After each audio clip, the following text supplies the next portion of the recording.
If you've ever opened a Cambridge IGCSE business paper and thought, I revised this topic, so why can't I answer this question? This video is for you. These are the 6 mark questions that regularly stop students from getting top grades. And it's usually not because students don't know the content, it's because they stop their answers too early. They make one basic point and move on. Top students take their answer one step further. Let me show you exactly what that looks like. A clothing retailer can open in the city centre or outside the city.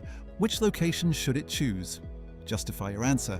Most students write, the city centre has more customers.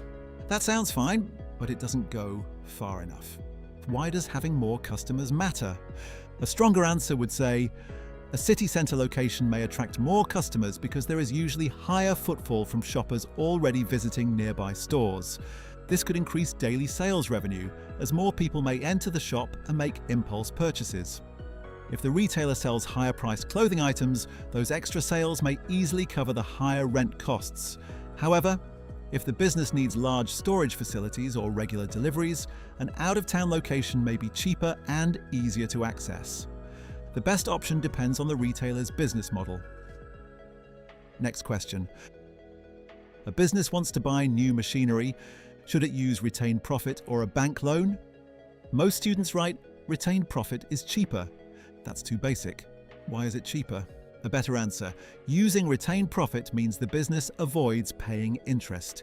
This keeps future costs lower and allows more profit to be reinvested later. It also means the business does not owe money to a bank if sales fall unexpectedly.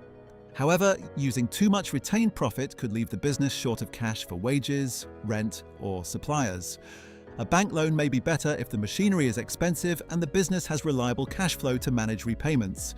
The decision depends on how financially stable the business currently is. Moving on.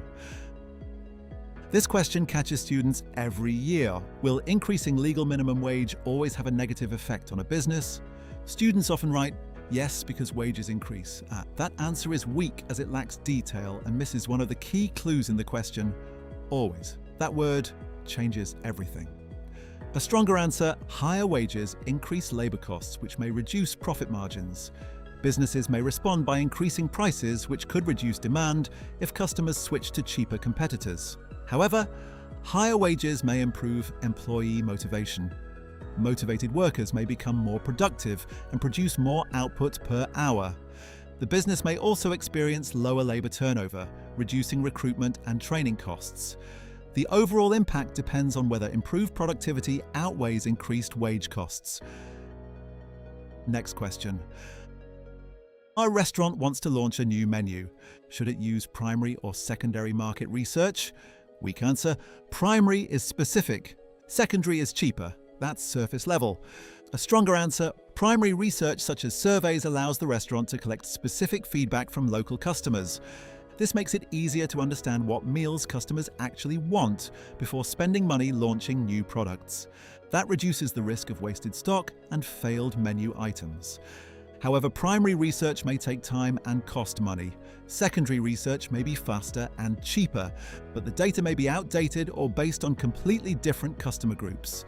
The best option depends on the restaurant's budget and how accurate the data needs to be. On to the next question. Students often feel confident with break even until the exam board asks about limitations. Evaluate the usefulness of break-even analysis for a business. Weak answer, costs may change. That's vague. A stronger answer, break-even forecasts often assume fixed costs stay the same. However, rent, wages, or energy prices may rise unexpectedly. This means the business may need to sell far more units than originally expected. Break-even also assumes products will sell at one fixed price. Competitors may force businesses to reduce prices. This would reduce revenue and delay profit. That's why break-even should be used as an estimate, not a guarantee. The difference between average answers and top answers is usually very small. Top students simply keep asking, why does this matter? What happens next?